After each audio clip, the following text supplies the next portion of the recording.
Hi, welcome to the IHC Craft Room. I'm Mary. In today's video, I'm going to show you how I made this beautiful square burlap wreath for fall.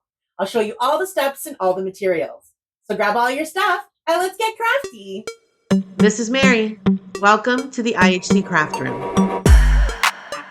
For materials, let's begin with the 14-inch square wire wreath frame, 5-inch burlap garland, 2.5-inch wired ribbon in dark green, pumpkin orange, and this beautiful pumpkin pattern print. This super cute 9x12 decorative sign that I picked up at Dollar Tree, some mini orange foam tie-on pumpkins, orange and white beaded pumpkins, we'll see which one I end up using, pipe cleaners in brown and white, and some faux leaves in vibrant fall colors, orange, yellow, and red. For tools, let me introduce you to my friend Gustavo the glue gun, a pair of scissors, my pretty pink sparkly ruler, some finger protectors, some toothpicks, and a zip tie that I didn't show here.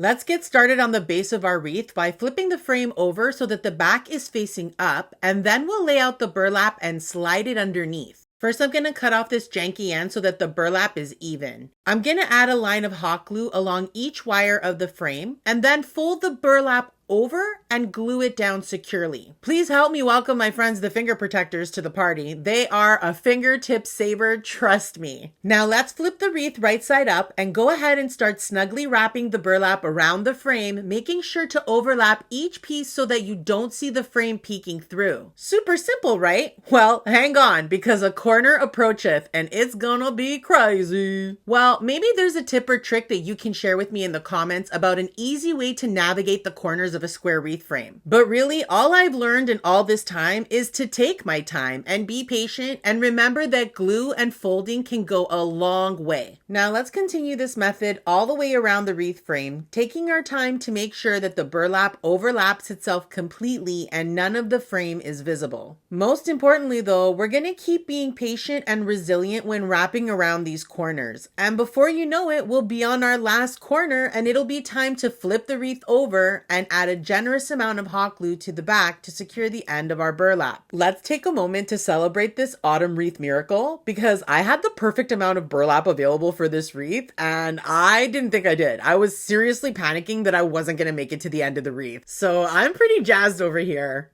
Anywho, let's go ahead and apply a healthy amount of glue to the back to lock that burlap in place. Bueno, now let's set that aside to dry and move on to making our beautiful bow.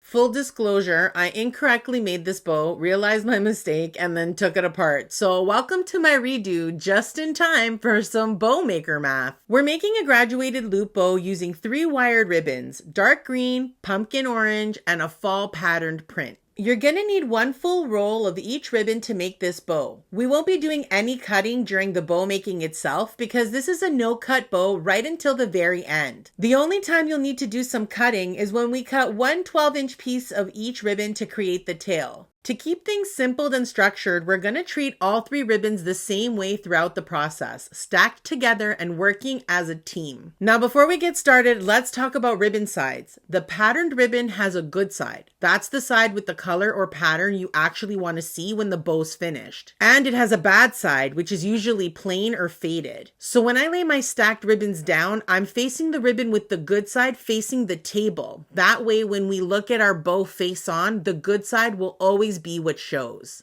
Let's begin by making a small loop on the left, and then we'll make one on the right that's roughly the same size. And just like that, we've started our bow. Now here's the key part. Every time we cross over the center to make a new loop, we're gonna scrunch and twist the ribbon bundle right at the middle. Even though the green and orange ribbons have 2 decent sides, the patterned ribbon doesn't. So we're twisting all 3 together each time. That keeps everything consistent and makes sure the white ribbon's pumpkins and leaves are always front facing. For the next loop, I'll make it slightly bigger than the first, about a finger's width larger. Then bring it over the center and scrunch and twist. I like to hold the center with my scissors while I work because I really don't have a third hand. If you do, I'm jolly, but use your scissors, they'll work just as well.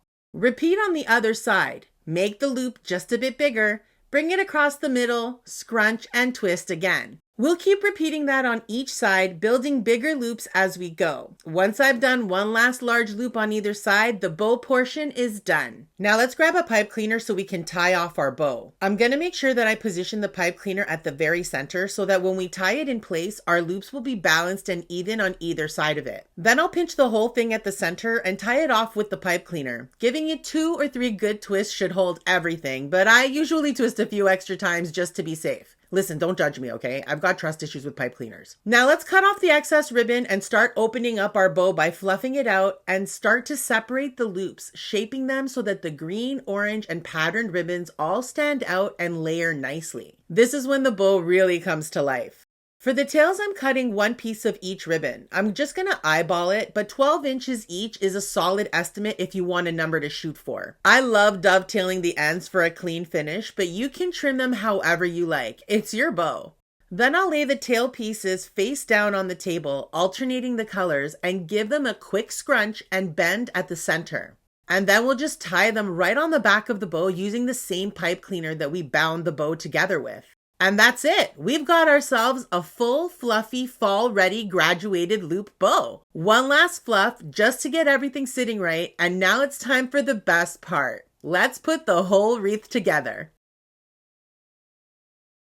This 9x12 cutie patootie sign overlaps the wreath base the absolute perfect amount on both the top and bottom, so that for the first time probably ever on this channel, we're gonna glue the sign directly to the wreath base. No pipe cleaners required. A first for sure, but once the glue dries, that sign isn't gonna go anywhere. Now let's take our bow and secure it to the left side of the wreath using what's left of that hard-working pipe cleaner. Trust me when I tell you that I just spared you from watching 7 hours of me debating over where I should put the bow. Instead, you can watch me fluff it again. Spoiler alert, that won't be the last time. I'll keep fluffing this bow probably a bazillion times. Now let's go ahead and add some glue to the base so that we can secure those ribbon tails down firmly on both sides. Next, I'm going to add a drop of glue under the bottom loop of the bow and glue it down to the ribbon tails firmly. I'm also going to add a line of glue under that fall patterned ribbon so that we can keep everything in a fairly straight line along the side of this wreath while at the same time showing off each of these beautiful ribbons. Now let's attach this super cute orange bead pumpkin using the jute cord that was already on it. I'm gonna tie the pumpkin stalk to the wreath frame and then I'll add a drop of hot glue to the bottom of the pumpkin to keep it sitting in the perfect spot.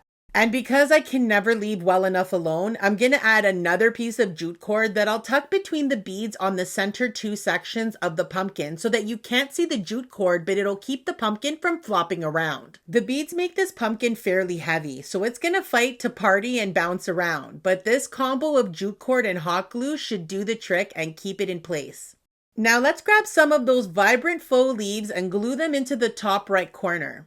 If you think I fluff my ribbon a lot, you should see how much time I spent on arranging leaves, but don't worry, I'll spare you. Anywho, we'll add a bit of hot glue to secure these leaves down, and then we'll add a couple of those cute little styrofoam pumpkins in. Oh my god, I love them. Instant autumn magic, right? Between the pumpkins and the leaves, it feels like a little harvest celebration. Now there's just one last step before this pumpkin-kissed harvest beauty is ready for the front door. First, let's flip this over, and then I'm going to tuck a Kleenex box underneath the wreath to level it out because I'm going to add a generous amount of hot glue on the top center and I don't want it to drip off the sides. I'm using a zip tie to form a small loop that I'm going to hold in the hot glue until it fully dries and I've lost the will to live. Wonderful! Now let's thread some jute cord through and tie it in a knot so that we can see what this wreath will look like up on the door. A kiss and a wish to welcome a cozy fall season. So what do you think? I'm so happy with the way it turned out. It just screams fall vibes in every direction. And this vertical bow is something I've never done before, and I just love the way it turned out. I'd love to hear what you think about it in the comments below.